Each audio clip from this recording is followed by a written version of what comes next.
Welcome to our stories, home of the best Redditor updates, where the family drama gets downright explosive. Our next Reddit post comes from r/familydrama1.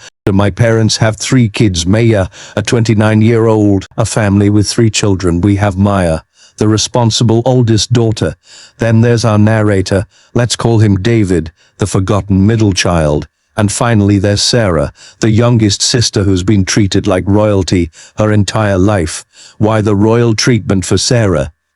Well, when she was born, she had a serious medical condition. Doctors thought she might not survive, but against all odds, she pulled through. Now here's where things get problematic. Instead of being grateful for this miracle and raising a well-rounded child, the parents decided to spoil Sarah rotten.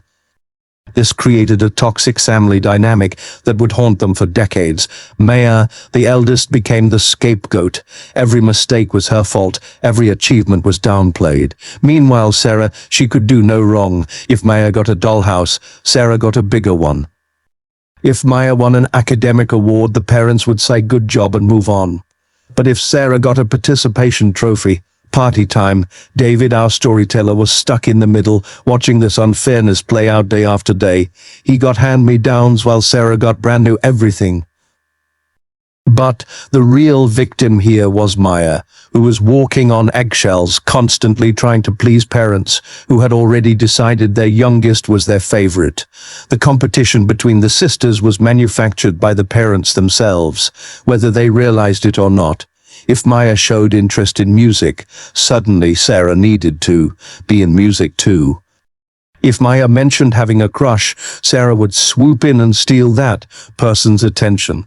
This wasn't just sibling rivalry, this was systematic emotional abuse disguised as protecting a special child.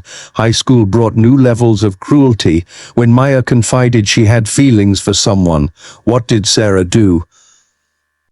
She made out with that exact person right in front of Maya. Imagine the humiliation, the betrayal, the complete lack of empathy from her own sister. But the parents, they did nothing meaningful to address this behavior. This pattern continued into college, where Maya finally found some independence through a scholarship because, surprise, surprise, the parents hadn't saved money for anyone's education except their precious Sarah. Then came the incident that would change everything forever. Maya brought her college boyfriend home during a vacation. She was probably excited to introduce him to the family, maybe thinking things could be normal for once. Instead, she walked into her worst nightmare, finding Sarah and her boyfriend together in the basement. Let that sink in for a moment. Your own sister sleeping with your boyfriend in your family home. The level of betrayal is staggering. And what did the parents do? After some initial anger, they basically shrugged it off, saying what happened, and that it would be wrong to separate those lovebirds. That was Maya's final straw. After years of being the scapegoat, the forgotten child, the one who had to be perfect while her sister got away with everything, this was it. She finally exploded, telling her parents exactly what she thought of their parenting and their precious golden child. She cut them off completely. The family split. Some relatives understood Maya's position. Others thought she was being too harsh. Sarah, completely shameless, actually continued dating Maya's ex-boyfriend and eventually married him. And you imagine the audacity. Years passed. Maya built a new life for herself, found genuine love with a man named Jason, got married, and was now expecting her first child. Despite everything, when her parents reached out wanting to reconcile, she decided to give them one more chance. Maybe becoming a grandmother would help her mother see things differently. The family decided to have their annual big dinner, one of those massive gatherings where all the relatives come together. Maya agreed to attend with her husband Jason. Of course, Sarah would be there too, now married to Maya's ex from the moment Maya and Jason arrived, David noticed something disturbing. Sarah kept trying to get close to Jason. She'd brush against him, try to engage him in conversation, find excuses to be near him, but Jason, he was having none of it. Every time Sarah tried her manipulative tactics, he'd politely but firmly shut her down. This wasn't lost on David, who was watching the whole thing unfold after years of watching Sarah get away with everything. He was finally seeing someone who wasn't falling for her act. Then came dinner time. The parents made their usual toast, probably something about family and togetherness. But Sarah, she had to make it about herself, as always. She stood up and launched into her typical miracle baby speech, fishing for sympathy and attention, but then she crossed a line that she should never have crossed. She turned to Maya and said something along the lines of, "I know it must be hard for you that your ex is now my husband, but thanks for the blessing. I know it must be difficult being here, knowing how hard it's always been for you to compete with me, but I applaud your bravery." The room went silent. The audacity, the cruelty, the complete lack of self-awareness, it was all there in that one moment. That's when Jason stood up. And friends, what happened next was years of accumulated frustration and anger being unleashed in the most epic way possible. Jason absolutely demolished Sarah. He called her out for insulting his wife, questioned who she thought she was, and then launched into a verbal assault that left everyone speechless. He told her she wasn't special for being a miracle baby, because guess what? So was he, but he didn't use it as an excuse to be a terrible person. He pointed out that her only achievement in life was something completely accidental, surviving as a baby. What else did she have to show for herself? Nothing. Everything she had was borrowed from Maya, including her pathetic husband who had spent the entire evening hitting on other female relatives. But Jason wasn't done. He told Sarah the brutal truth that everyone hated her, that even her own husband didn't want to be with her, and that she was so desperate and shameless that she was trying to seduce her sister's husband right there at the dinner table. He called her jealous, pathetic, and worthless. He said she'd always been jealous of Maya because she knew she could never measure up to her sister's accomplishments and character. The only way Sarah could have what Maya had was by stealing it. The room was dead silent. Sarah was crying. The parents were shocked, and the relatives didn't know where to look.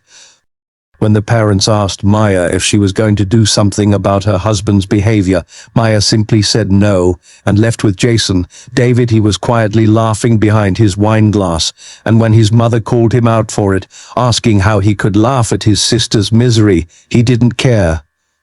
After years of watching Sarah get away with everything, seeing her finally get called out was deeply satisfying. The video of Jason's epic takedown started circulating in the family group chat. Everyone except Sarah and her husband were sharing it and laughing. Even the extended family members who had previously bought into the miracle baby narrative were starting to see Sarah for who she really was. But the story doesn't end there. A month later, Jason revealed to David that Sarah had been texting him non-stop since the dinner. The messages ranged from apologies to insults about Maya, to inappropriate photos and sexual propositions. She had created multiple accounts to contact him after he blocked her. David had finally had enough. He arranged a meeting with his parents to show them proof of Sarah's behavior. When confronted with the evidence, Sarah tried to claim it was a fake account, but when her own husband checked her phone, he found all the messages. He started screaming at her, and for once, Sarah couldn't manipulate her way out of trouble. David used this moment to lay into his parents. He told them they were failures as parents, that they had enabled Sarah's behavior for so long that she had become a monster. He asked them point blank, would they have been so forgiving if Maya had done these things to Sarah? The parents had no answer because they knew the truth. They never would have tolerated this behavior from Maya. Their favoritism had created a monster, and now they were facing the consequences. David and Maya decided to cut their parents off completely.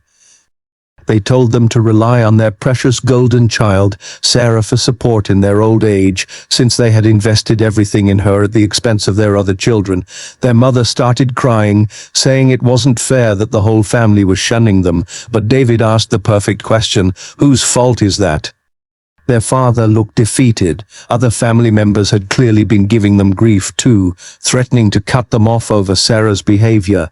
The parents were finally facing the reality that their favoritism had consequences. The story ends with David moving closer to Maya to help support her during her pregnancy, and Jason threatening Sarah with police action to stop her harassment.